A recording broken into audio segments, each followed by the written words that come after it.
Hey, what's going on, guys? My name is Dr. Boyce Watkins. Welcome to drboycetv.com, the home for intelligent Black people.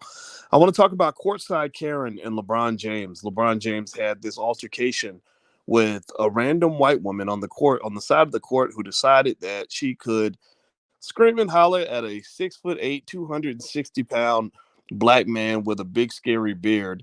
And it didn't end well for Courtside Karen. And I have a lot of respect for LeBron James, and I want to provide some perspective on this. Just take it with a grain of salt. So get comfortable. We're going to get started on drboycetv.com right now.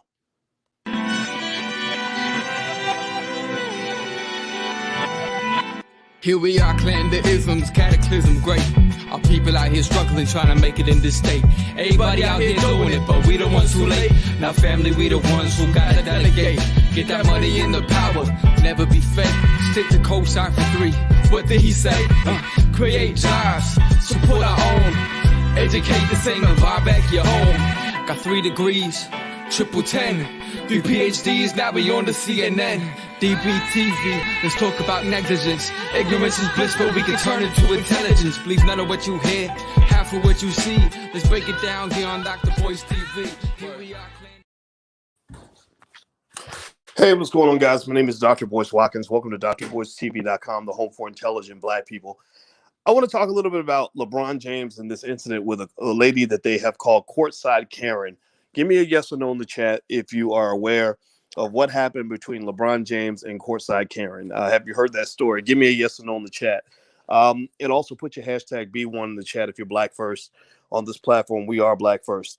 So, so here is the breakdown. For those of you who don't know, I see a lot of yeses. I see some no's. But so let me just brief it real quick and then kind of give you a Dr. Boyce breakdown on this. So LeBron is playing. I forgot which team he was playing, but he's playing the other night. I think the Atlanta Hawks, and there were some rich people sitting on the sidelines.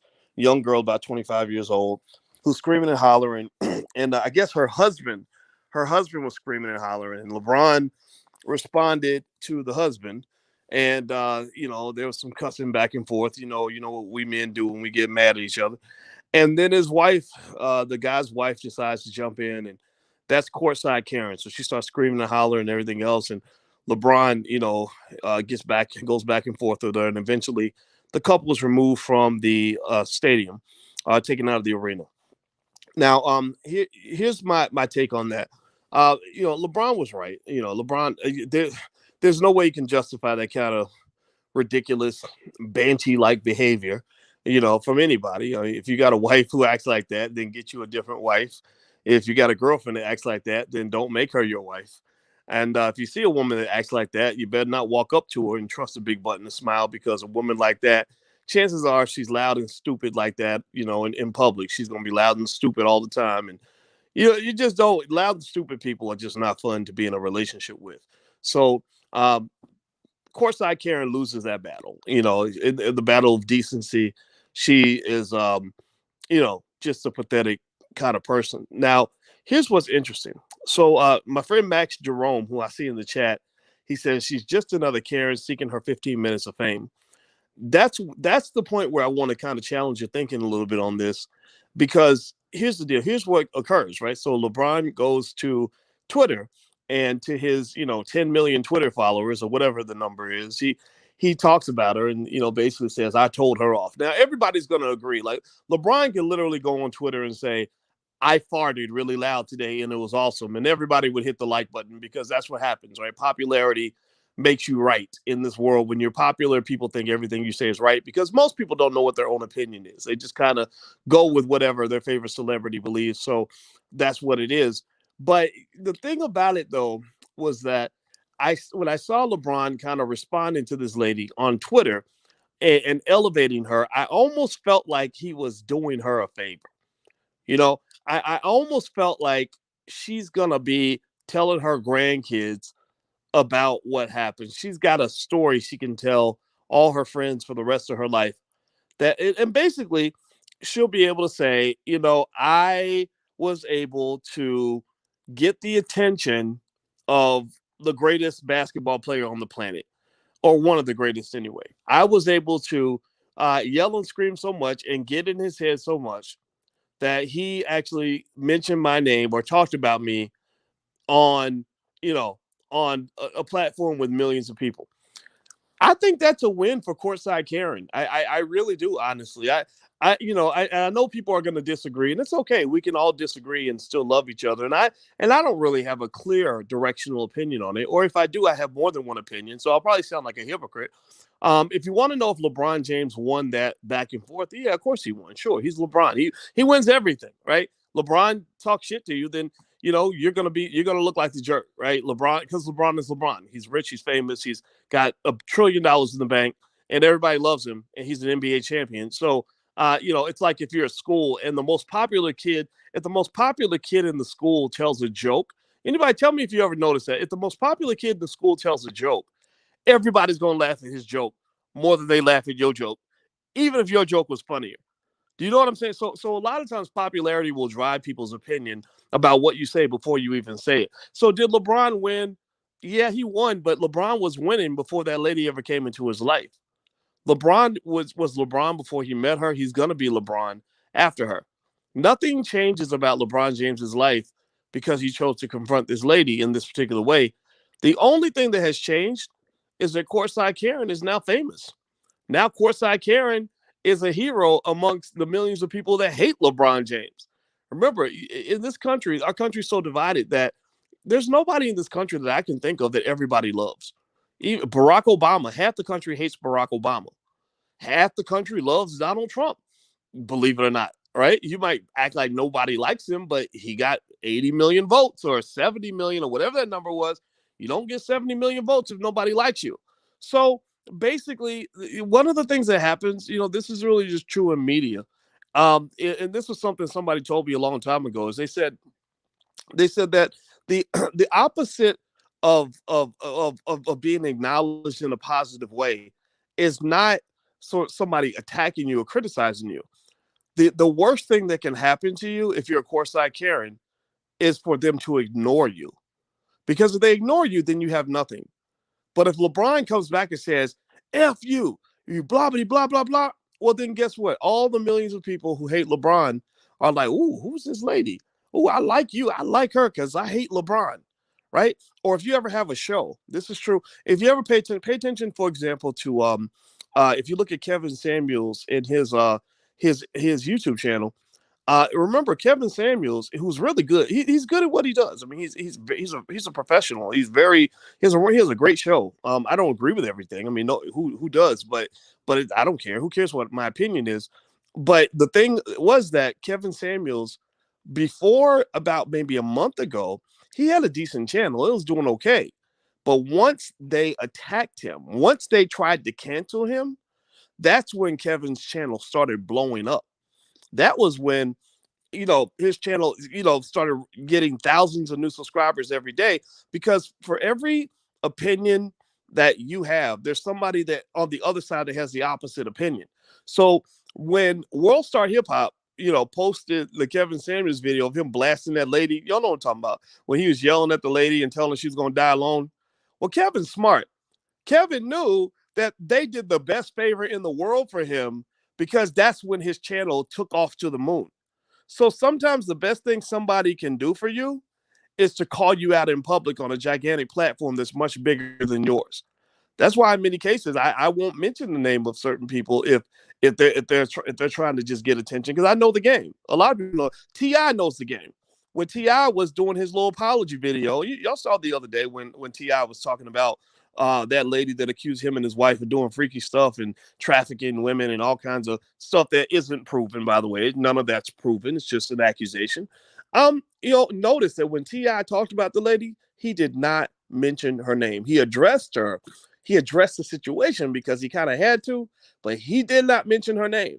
He didn't say, Broadway Becky. Broadway Becky's up in here. He didn't give her a nickname. LeBron gave Courtside Karen a nickname. He made her into a meme, made her Insta famous on the gram.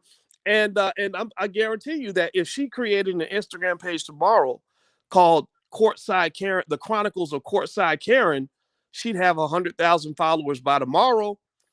Seriously. So at the end of the day, I think with LeBron, I get it, right? LeBron is, there's a lot of pressure to be LeBron James, right? Like you're known all over the world.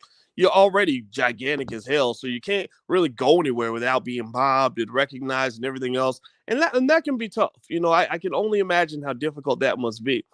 But I can't help but wonder if the courtside Karens of the world can be ignored.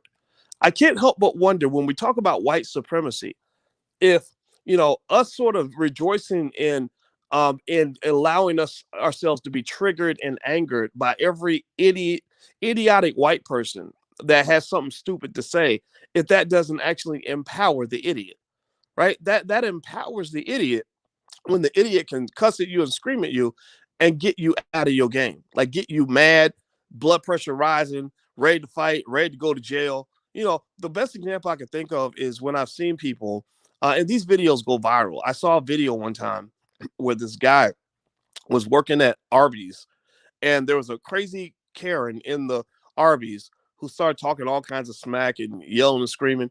And then she made the mistake. She said the N word. She called him the N word. So that just set him off, right? At that point, all bets were off. So you know what this dude did? He picked the lady up. Some of y'all saw the video, if you remember. He picked the lady up, carried her outside, and body slammed the lady onto the concrete.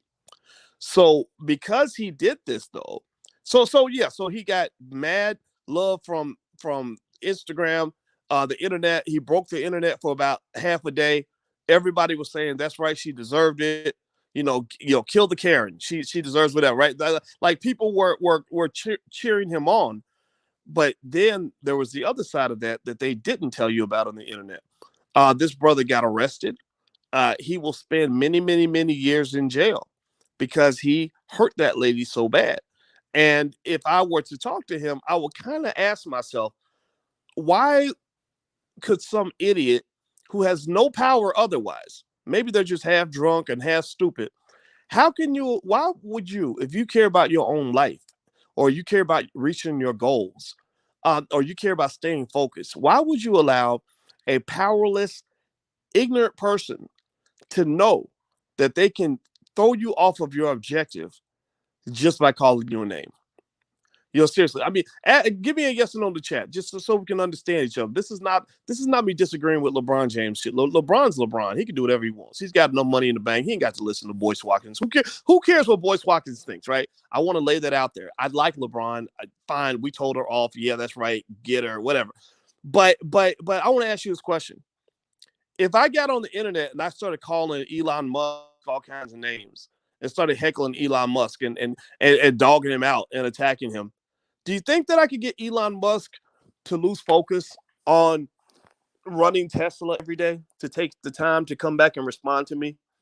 Do you think he would go, in front of, 20 million Instagram followers and say, "Oh, Dr. Boyce Watkins, I'm so mad at him. That old SOB, I told him off, right?" Or do you think I could get? Do you think if I called Elon Musk a lot of names and was cussing and screaming at him, I could get him to lose focus on his mission to Mars? Like, you think I could get him to take a half a day off so he could sit around pissed off and show up in my house so he can kick my ass and go to jail just because I called him a name? Give me a yes or no. I'm really talking to the intelligent people. Remember, this is a platform for intelligent black people. Unintelligent people aren't going to get it. They're going to say, "Oh, you just hating on LeBron. You don't like LeBron." I told y'all 10,000 times, I love LeBron. He's one of my favorite athletes. LeBron is a great guy. He's great for sports. He's great for the world. He was right, absolutely 100% right. Karen was a complete idiot, and somebody needed to tell her off. But again, I go back to the basic idea of saying, do you really think that Karen really lost that battle? Like, when you take a person who is meaningless otherwise and you elevate them to the point where they gain international fame and stature overnight, who really won? Who won though? And there are people out there that actually understand that. There are people out there that have shows, for example, where they don't really care if you like them or dislike them. They just want you to say something. They want you to either talk about how much you love them or talk about how much you hate them. What they don't want is for you to ignore them, because they know that when I ignore you, I'm not feeding energy into anything that you're doing. Because when I respond to you and I acknowledge you, I'm giving you energy and therefore I'm giving you power. And one thing I don't do is I don't give power to white supremacy. I don't give power to racism. I don't give power to some toothless, stupid hillbilly who thinks he's going to ruin my life because he ran up and decided to call me the N word. You'll never hear a story about Dr. Wars Watkins decided to jump across the counter and go to jail beating somebody's ass because he called him a name.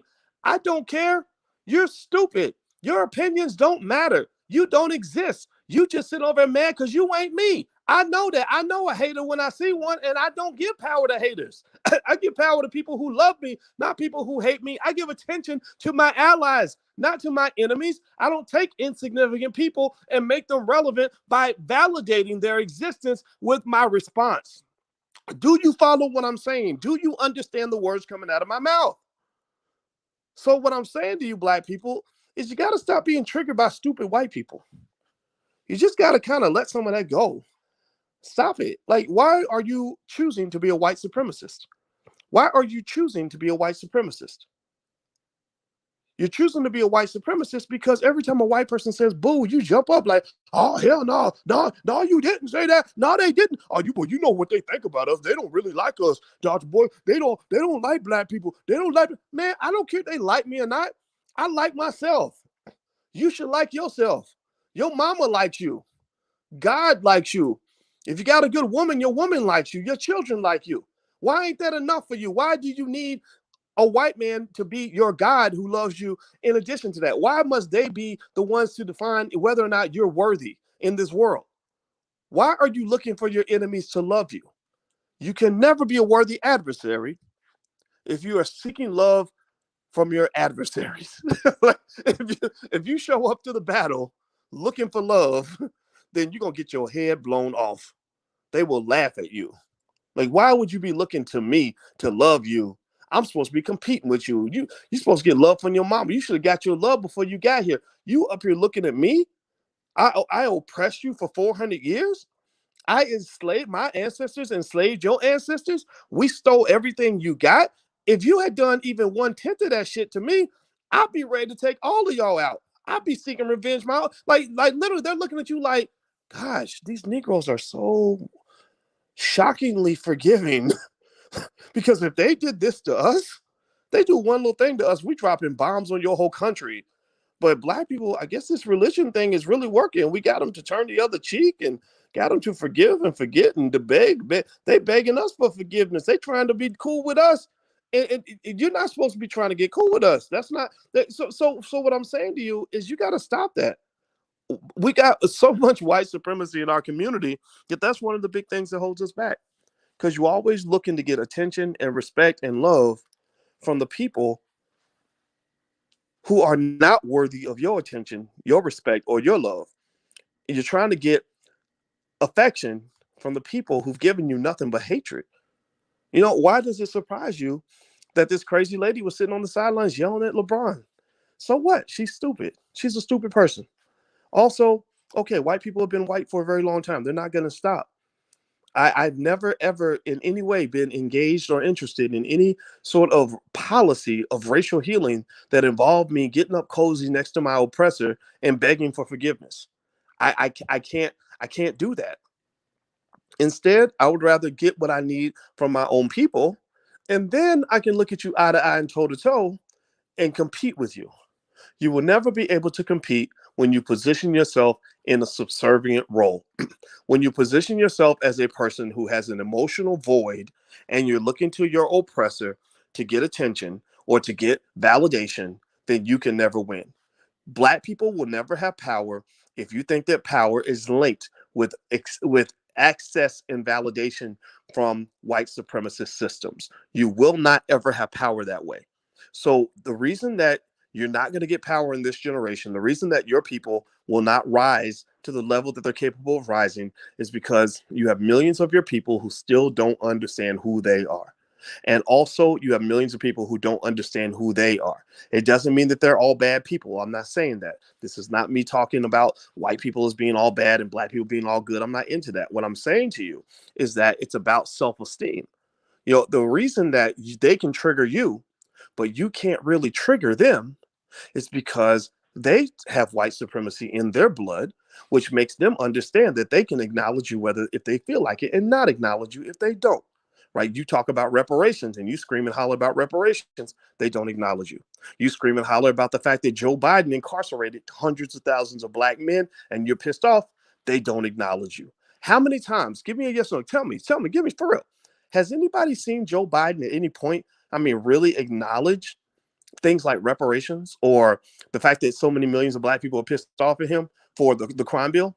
And their daddy went to prison and got raped in prison and shit, and he ain't even. Has anybody give me yes or no? Have you seen at any point Biden even acknowledge you to even say like, "Why won't y'all stop it? I'm gonna tell y'all off. Ooh, I'm gonna get on the gram and I'm gonna just flex on these fools." Right? Do you ever see Biden do that? At what point? Tell me seriously. Answer me. What at least one word. Give me a couple words in the chat. Has anybody seen Joe Biden ever at any point acknowledge the millions of black people who are pissed off at all of his policies over the last 30 years? He was best buddies with a damn Klansman. Strom Thurmond was pretty much a Klansman, and Joe Biden was his best buddy. You talk about racism, that's about as racist as you can get. He doesn't acknowledge it. And you know why he doesn't acknowledge it? Because his self-esteem is intact. And also, his white supremacy is intact. He says, I don't need to acknowledge those people. They're beneath me. Why do I need to acknowledge? I acknowledge my equals and I acknowledge my superiors. I don't acknowledge my subordinates. So when he comes to you, you can scream and holler as loud as you want in a megaphone. You could be the loudest courtside Karen in the world. And so he's LeBron. Y'all are the courtside Karens. F you, you son of a bitch. Blah, blah, blah, blah, blah. You ain't nothing. He will literally walk right past you as if you said nothing, or he will simply look right past you at the Negro who loves him. Right? He will look right past you. He will look past the Royce Watkins and he will go talk to a Roland Martin. He will look past the Dr. Claude Andersons and he'll go talk to a Cardi B. He will literally pretend like you don't exist because in his mind he's concluded that you're inferior and you do not matter. Because here's the thing. If you ever get him to acknowledge that, if you ever get him to show any form of frustration, again, the way LeBron showed frustration about Courtside Karen, then bingo, you win. You've won. That's how you know you got under his skin. Ha ha, got you, bitch. We got you. We got you, man. When Charlemagne the God, the only time you saw Joe Biden ever rattle during the election was when Charlemagne the God asked him some questions that I gave Charlemagne some of those questions. I've alluded to it a little bit, but now I'm just flat out telling you, me and Charlemagne talked. I gave him some questions that I knew would trigger Joe Biden. He asked those questions in the interview. Shout out to Charlemagne. And you saw what happened. Biden got rattled. He got pissed. He said, if you don't vote for me, you ain't black. And guess what? It did not help him. It did not help him. Sometimes when you respond to the itch, it doesn't hurt. Sometimes you scratch the itch, you just get a bigger rash. Sometimes if you respond to the heckler, you only empower the heckler. So sometimes you got to know when to just ignore that stuff and keep it moving. So I'm not dissing LeBron. This isn't even about LeBron anymore. This is really about life. This is really about what I saw. What I saw was LeBron was getting it. He took time out of his basketball game to get into it with some stupid, crazy 25-year-old lady on the sideline. Like, wow, man, she must have did a good job of getting his attention. See, to me, you'd be focused on the basketball game. But it was what it was, right? And everybody cheers for that because y'all love telling white people off because you believe white people are superior to you and worthy of your attention. I don't tell them off because I don't give a shit. I don't I pay attention to what black people are doing, and I don't even pay attention to some of the black people because some of the black people are crazy. Some of our own people ain't got no damn sense. I pay attention to the black folks that are really doing things, the black people that matter, the black people that really are transforming the world and raising their kids and building the future. That's where my acknowledgement comes into play. Because if you're either stupid or if you're not black or whatever, then your chances of getting my attention are pretty much slim to none. Because you know what? I'm focused on what I'm doing. I'm focused on my goal. I'm doing my Elon Musk over here where I'm trying to get to Mars. I ain't got time to be sitting here dealing with a heckler. You can heckle all day. I don't care. That's what you're going to do. That's your job. Right? So when you guys become successful, when you go out into the world, I want you to just understand that you're going to get hecklers. One of the hardest things about being successful is that you will get hecklers, you will get haters, and you will get people that will do things to try to distract you. If you get into a happy relationship, you're going to have somebody talk shit about you, make things up about you that aren't true. That girl's going to tell everybody you're the biggest slut in the world, or you're going to have other men say, "Oh, you simping because you got that, because you kissing up to that beautiful wife or whatever," right? Or if you go start a business and you go make some money, you're gonna have people that are gonna say, "Oh, well, he's really a crook. He's really stealing from people, right?" Or I knew him when he wasn't nothing, right? You're gonna have that. That's what I'm saying. You're always gonna have that. And I'm telling you, if you really want to be a true king or a true queen, you must be very strategic and very intelligent about what you choose to acknowledge and what you choose to ignore. Do you get what I'm saying? Give me a yes if you get what I'm saying. And also give me a yes if you understand that this is not a LeBron James diss track. I would never diss LeBron James because I love LeBron James. I think LeBron James is a great athlete. He's a great man. He's a great human being. He's great. He's a great add-on for the earth. But here's the thing. If I was talking to him, if I was counseling him just, man to man, I would say, all right, man, next time that happens, let's find a different way to handle that, because we don't want to make this into some international issue that's going to be talked about on all the websites and blogs, because what you're going to do then is you're going to attract more hecklers.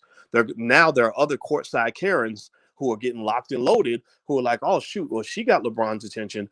I'm going to try, because clearly you can make him break mentally if you yell and scream enough in his ear. I wasn't a fan of any of that. I personally think, it comes with the territory. Being rich and famous and winning NBA championships means you're going to have a lot of people saying a lot of things, and you have to be selective about what you hear and what you don't hear. And I think LeBron gets that. I really do. I'm willing to bet you that if he could do it over again, he probably wouldn't have handled it the same way. But maybe I'm wrong. Maybe I'm wrong. I don't know. If LeBron, if you hear this, just know I could be wrong, and I accept that. I acknowledge that. And God bless you, brother. And I think you're a great player, a great human being. All right, so I'm out of here, guys. Hit the thumbs up button. Please hit the thumbs up, share, and subscribe button before you go. I'm out of here. Have a good day, everybody. And I will talk to you guys soon. Take care. Peace.